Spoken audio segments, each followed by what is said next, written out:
벤츠 엔진 달고 달리던 국산차가 있었습니다. 90년대 고속도로에서 벤츠와 어깨를 나란히 하던 그 차, 바로 쌍용차의 무쏘였는데요. 트렁크에 파워드 바이 메르세데스 벤츠라는 스티커 하나 붙어 있으면 그게 바로 성공의 증표였거든요. 동네 아저씨들 사이에서 은근한 자랑거리였습니다. 대학생들이 가장 갖고 싶어하는 차 1위에 오를 정도로 쌍용차는 대한민국 자동차의 자존심이었는데요. 그런데 지금 그 쌍용차는 어디로 갔을까요? 주인이 4번 바뀌고 법정 관리만 2번, 중국 자본의 기술을 통째로 털리는 먹튀를 당하고 사기꾼들의 장난감까지 되었다가 겨우 살아남았습니다. 오늘은 대한민국에서 가장 기구한 운명을 가진 쌍용차의 피눈물 나는 30년 생존기를 낱낱이 파헤쳐 보겠습니다.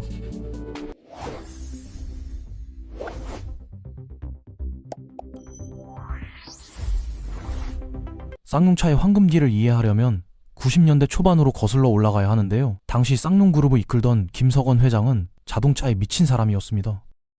보통 기업인들이 자동차 사업을 돈벌이로 보는 것과 달리 김 회장은 진심으로 좋은 차를 만들고 싶어 했거든요. 그래서 선택한 전략은 파격이었습니다.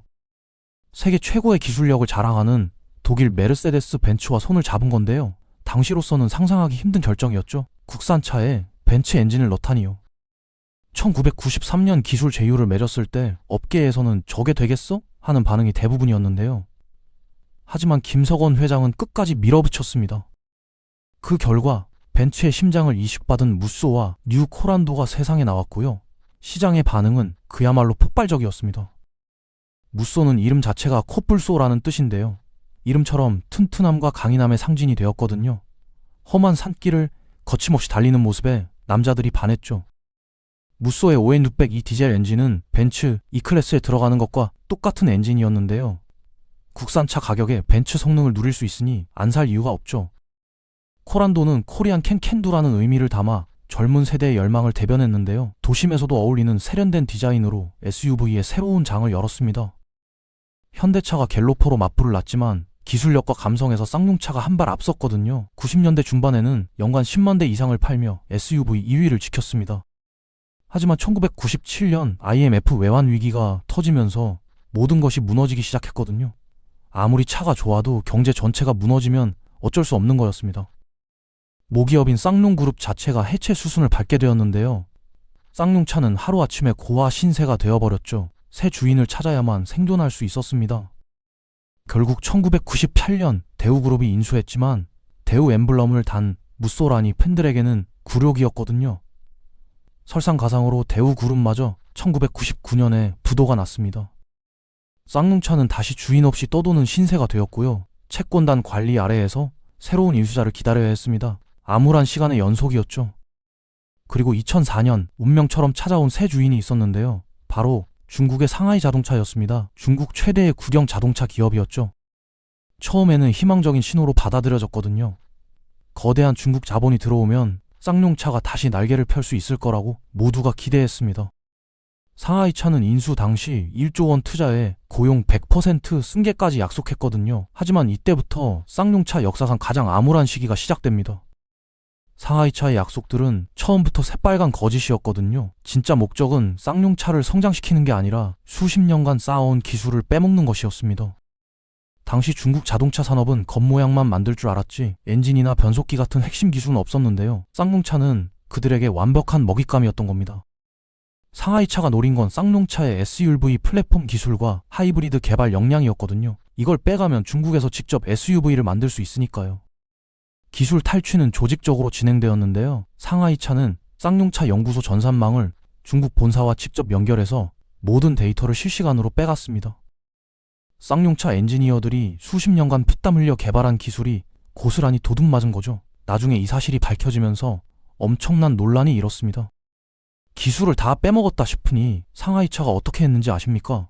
2009년 세계 금융위기를 핑계로 경영이 어렵다며 법정 관리를 신청해버렸습니다. 그리고는 아무런 미련 없이 한국을 떠나버렸거든요. 기술은 다 가져가고 빈 껍데기만 남겨놓은 전형적인 먹튀였습니다. 배신감이 하늘을 찔렀죠. 남겨진 건 껍데기뿐인 회사와 해고 통지서를 받아든 수천 명의 노동자들 뿐이었는데요. 이게 바로 그 악명 높은 쌍용차 사태의 시작이었습니다. 회사는 대규모 구조조정을 발표했고 노동자들은 정리해고에 맞서 싸우기 시작했거든요. 평택 공장은 그야말로 전쟁터가 되어버렸습니다.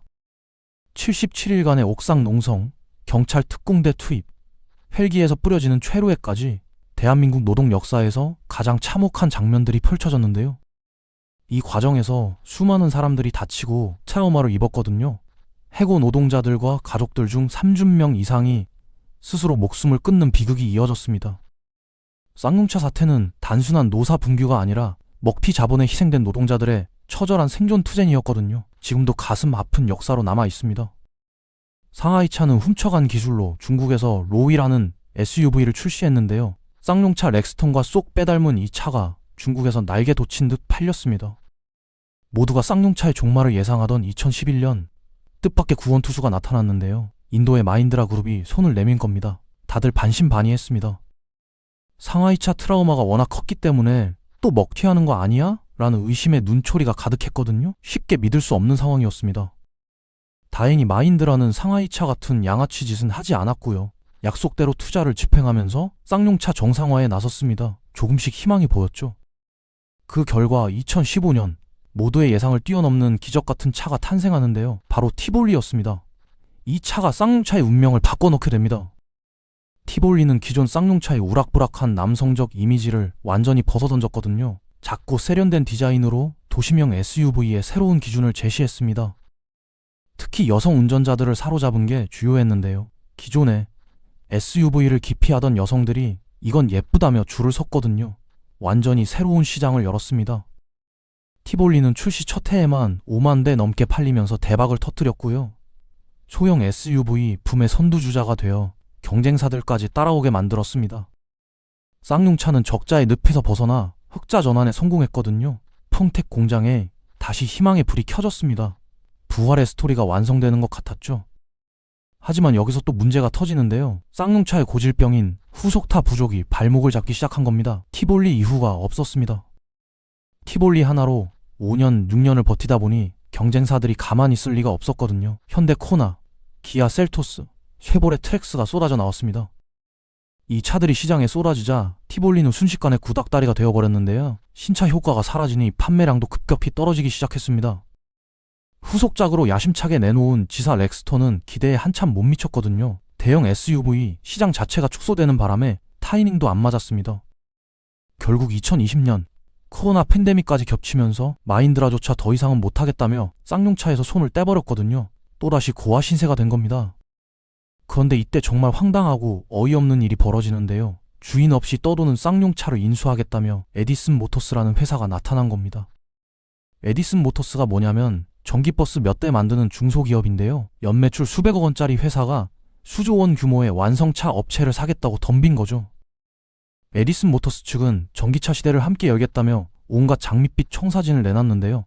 알고 보니 전부 주가 조작을 노린 사기극이었습니다.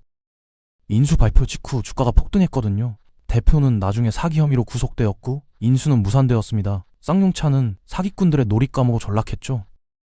이쯤 되면 모두가 쌍용차는 이제 끝났다고 생각할 수밖에 없었거든요. 파산과 청산만이 남은 것처럼 보였습니다. 기적은 없어 보였죠. 하지만 2022년 정말 마지막이라고 생각했던 순간에 또 한 번의 반전이 일어났는데요. KG그룹이 쌍용차 인수에 나선 겁니다. KG그룹은 화학, 물류 등 다양한 사업을 하는 중견그룹인데요. 자동차 쪽에는 점이 전혀 없었거든요. 또 의아한 조합이었습니다. 하지만 KG그룹은 진지했고요. 법원의 인가를 받아 정식으로 쌍용차를 인수했습니다. 회사명도 KG모빌리티로 바꾸며 새 출발을 선언했죠. 쌍용이라는 이름이 사라지는 건 아쉬웠지만 그래도 살아남은 게 중요했거든요. 팬들은 복잡한 심정으로 새 시작을 응원했습니다. KG모빌리티가 보란듯이 내놓은 첫 번째 신차가 바로 포레스였는데요. 이 차를 보고 사람들이 깜짝 놀랐습니다. 쌍용차 맞아? 이런 반응이었거든요. 티볼리처럼 예쁜 차가 아니라 과거 무쏘의 강인함을 재해석한 디자인이었는데요. 각진 라인과 우람한 차체가 90년대 쌍용차를 떠올리게 했습니다. 쌍용차의 DNA인 야성과 강인함을 되찾자 소비자들의 반응이 폭발했거든요. 이게 바로 쌍용차지? 하는 환호가 터져 나왔습니다. 사전 계약만 5만 대를 돌파하면서 토레스는 대박을 터뜨렸고요. 30년 만에 처음으로 경영 정상화의 길이 보이기 시작한 겁니다. 물론 KG 모빌리티의 앞길이 순탄하기만 한 건 아닌데요. 전기차 시대가 본격화되면서 넘어야 할 산이 한두 개가 아닙니다. 테슬라와 현대차 그룹이라는 거인들과 싸워야 하고요. KG 모빌리티의 기술력과 자금력은 솔직히 그들에 비하면 턱없이 부족한 게 현실입니다.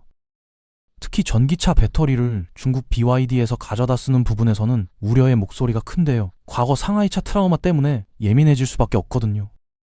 또다시 중국에 의존하는 구조가 되는 거 아니냐, 핵심 부품을 중국에 맡기면 언제든 목줄 잡힐 수 있다, 이런 걱정이 나오는 겁니다.